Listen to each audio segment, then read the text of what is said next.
activities of the Abuja National Mosque Dawah and Welfare Foundation. Live on Citizen 93.7 FM. Thursdays, 11:30 a.m. Don't miss it. Speak up. Reach out. Speak up. Speak out. You are the voice of a new generation. And this is your station. Talk Radio 93.7 Citizen FM. This is 93.7 Citizen FM. Abuja.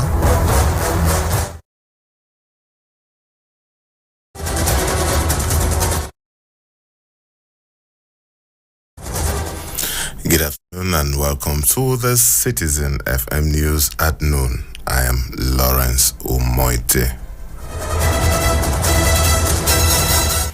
The National Judicial Council has okayed the probe of 7 judges accused of engaging in sundry acts of corruption. This decision was taken by the council, which is statutorily empowered to discipline erring judicial officers in the country after its 2-day meeting held on June the 14th and 15th. It says it has set up panels to probe the judges. In a statement signed by the NJC Director of Information, Soji Oye, the meeting was chaired by the Chief Justice of Nigeria, Justice Kayode Areola, who doubles as the chairman of the council. Even though the NJC did not disclose the names of the judges under probe, it revealed that there are judicial officers from the Court of Appeal and state high courts. The council said it considered reports from various investigation and preliminary complaints assessment committees on petitions written against 33 judicial officers from both the appellate and the High Court, and agreed with the recommendations of the committee that the 7 judges have questions to answer. Hopes of early completion of the $25 billion Nigeria-Morocco gas pipeline project brightened on Friday as the federal government signed the 4 significant memoranda of understanding aimed at strengthening the project. The MOUs were signed at the headquarters of the Economic Community of West African States in Abuja. Also, the project steering committee met to discuss the progress so far attained and the journey ahead. Commercial enterprise, NFC sees this project as an opportunity to monetize our abundant hydrocarbon resources by expanding access to energy to support economic growth, industrialization, and job creation across the African continent and other geographies. Our collective decisions and actions, guided by our shared visions, will extend far beyond gas supply to spur prosperity and economic integration between our nations.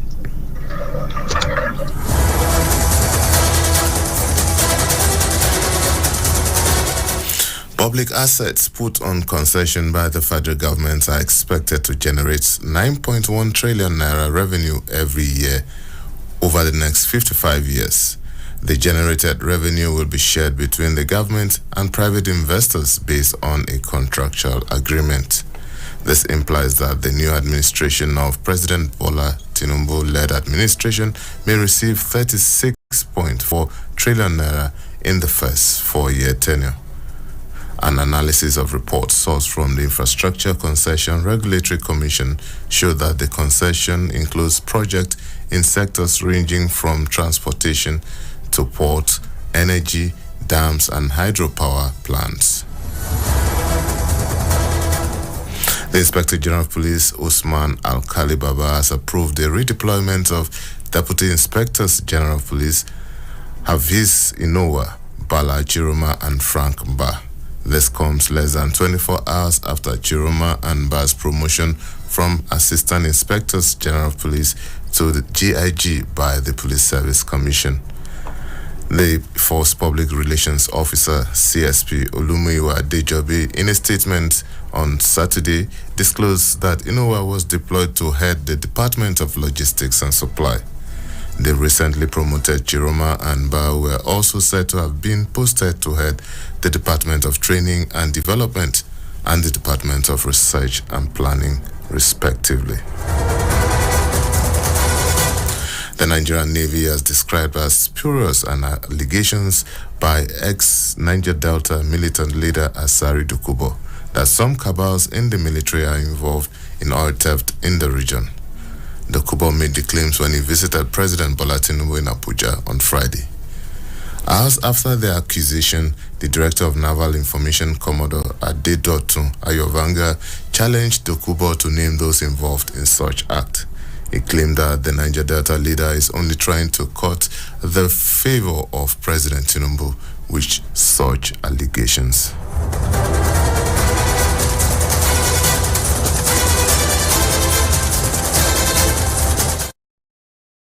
The National Agency for the Prohibition of Trafficking in Persons has arrested 2 suspects in Abuja over alleged human trafficking. The suspects are Awololu Franklin and Josephine Okalo. The Director General of the agency, Professor Fatima Waziri Azi, disclosed on Friday that officers of the agency busted the trafficking syndicate on Friday. She said the suspects are part of the syndicate that specializes in moving young female Nigerians between the ages of 16 and 26 to India for sexual exploitations and possible organ harvesting. The National Population Commission says it has spent about 200 billion naira to prepare for the 2023 population and housing census.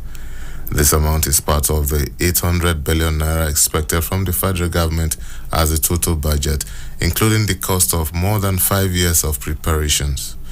The NPC said the cost of conducting a digital census was high, considering the procurement of equipment and data required for the exercise. The Commission recruited about 1 million personnel in a bid to conduct a credible and acceptable digital census. Commission opted to conduct a digital census deploying technology on a massive scale. In a country struggling with acute infrastructural deficit, this massive undertaking cannot come cheap, but at a huge cost. Yes, it is true that the 200 billion has been spent on preparation for the 2023 census so far. However, this fund was not expended in the last few weeks, months, or year, but rather since 2014. Editor of Vanguard newspaper Eze Anaba on Friday emerged president of the Nigerian Guild of Editors. He defeated his rival Bolaji Adebi of Western Post newspapers. Anaba scored 250 votes while Adebi scored 81 votes.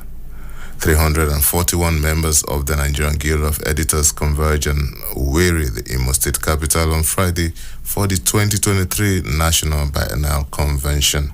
The theme for the conference is Post-2023 Election, Promoting Professionalism for Enhancement of Democracy and Good Governance. The Tertiary Education Trust Fund says a team of Nigerian lecturers under its Alliance for Innovative Research has gotten global recognition for developing a child hearing device. In a statement, Acting Director of Public Affairs Abdulmumin Oniyangi said the work is slated for exhibition at the prestigious Sheba ARC Global Entrepreneurship Program in Abuja. TED Funds stated that the court hearing device is an innovative, affordable and self-programmable hearing aid developed by Dr. Adebolajo Adeyomo and his 12 team members comprising other lecturers of the University of Ibadan. And for some foreign stories now, at least 25 people have been killed at a school in western Uganda by rebels linked to the Islamic State group. A further 8 people remain in critical condition after the attack in the secondary school in Nkonywe. Police say the attack on Friday was carried out by the Allied Democratic Forces, a Ugandan-based group in the Democratic Republic of Congo. The UN Secretary General Antonio Guterres has warned countries to phase out coal and other fossil fuels to avert climate catastrophe. Guterres was speaking to journalists at the UN headquarters following a meeting with civil society climate leaders from across the world. He said limiting global temperature rise to 1.5 degrees Celsius is still possible, but will require a 45% reduction in carbon emission by 2030. Companies must also cease and desist influence peddling and legal threats designed to kneecap progress. I'm thinking particularly of recent attempts to subvert net zero alliances invoking antitrust legislations. Governments are pivotal in setting the record straight. They must help by providing clear reassurance. Collective climate action does not violate antitrust, it upholds the public trust. President Joe Biden has called on Republicans in Congress to act to end the epidemic of gun violence in the United States. President Biden renewed his call for an assault weapon ban, universal background checks, national red flag laws, and other gun control measures. The president traveled days after shooting and met with victims of families of gun violence. The president also took a few moments to connect with those grieving families by speaking to the loss. The conventional wisdom was we would never get any Republicans to support gun legislation, period. That was the conventional wisdom. All the usual obstacles would block us once again. But it didn't happen. Instead, I signed into law the Bipartisan Savers Community Act, which you've referenced several times today, which many have described as the most significant gun safety law in 30 years. And it is. But for me, for most of you, here's what it really is. It's an important first step. Because whether you're Democrats or Republicans, we all want families to be safe. We all want to drop them off at the house of worship, a mall, a movie, a school door, without worrying that's the last time we're ever going to see them. Well. And for some sports stories, Super Falcons chief coach Randy Waldrop has released the squad list of players for this year's FIFA World Cup in Australia and New Zealand. The list of 23 players was published on the Twitter handle of the Nigeria Football Federation on Friday. The Super Falcons will face co-host Australia, Olympic champions Canada, and debutant Republic of Ireland in Group A. And still on sports, president of Liberia and 1995 World Footballer of the Year, George Oponwe, will be one of the spectators who will watch the match day 5 of the 2023 African Nations Cup qualifiers between Nigeria and Sierra Leone on Sunday. His presence at the stadium will also be an opportunity for Super Eagles star Victor Osimhen to meet his mentor. In Monrovia, it is no longer news that the president could turn up at the Samuel Canyon Doe Stadium to watch the must-win game for both national teams. While the Super Eagles need a win or draw to qualify for the 2024 AFCON, Sierra Leone also needs a win to reignite their hope of qualifying for the Nations Cup. And that's the Citizen FM News at noon. I am Lawrence Omoiti. Good afternoon.